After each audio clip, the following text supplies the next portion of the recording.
let's look at keeping your DNA to yourself. I've scored this hobby piece of 10 by 15 centimetres into 2 centimetre strips because I'm going to make slivers out of this lovely tealy glass. So when you score and break like this, the edge that's going to be the sharpest, and it will love to share DNA, but we can very easily on these strips make it nice and safe for when we're slivering if we are so inclined.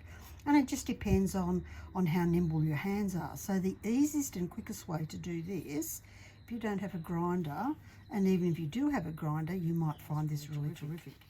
I have a 200 grit diamond hand pad.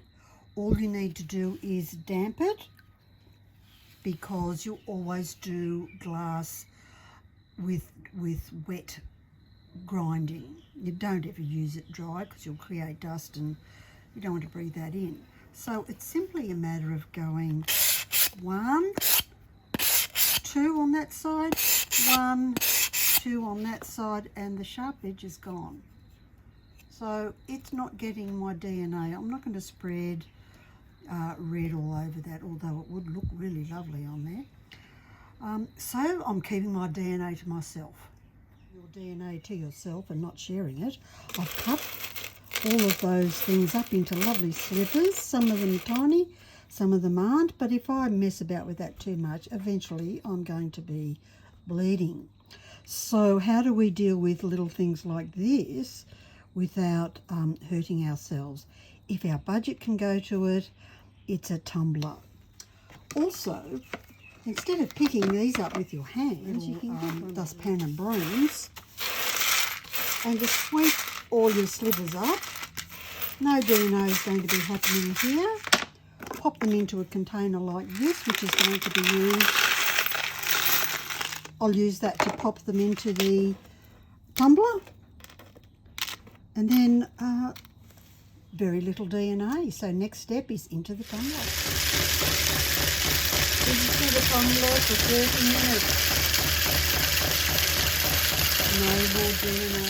So it's not getting any of my DNA.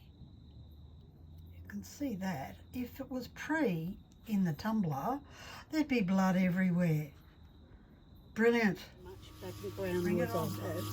But the other way to make sure you've got nice smooth edges or points is to use a grinder, which is really easy. So that point's fixed.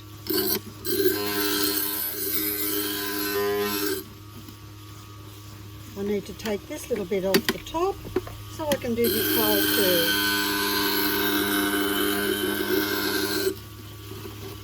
I'm doing likewise with the diamond hand pad.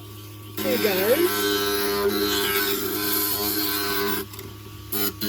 Install them. Less likelihood of cutting yourself. I opened up my knuckle the other day on a piece I hadn't taken the edges off. And it took a week to heal. It kept opening up and bleeding. So it's really important to take care of yourself. No cut, no DNA. So it secures it a bit. You could do an extra couple if you were concerned that you might cut yourself depending on where you're storing it.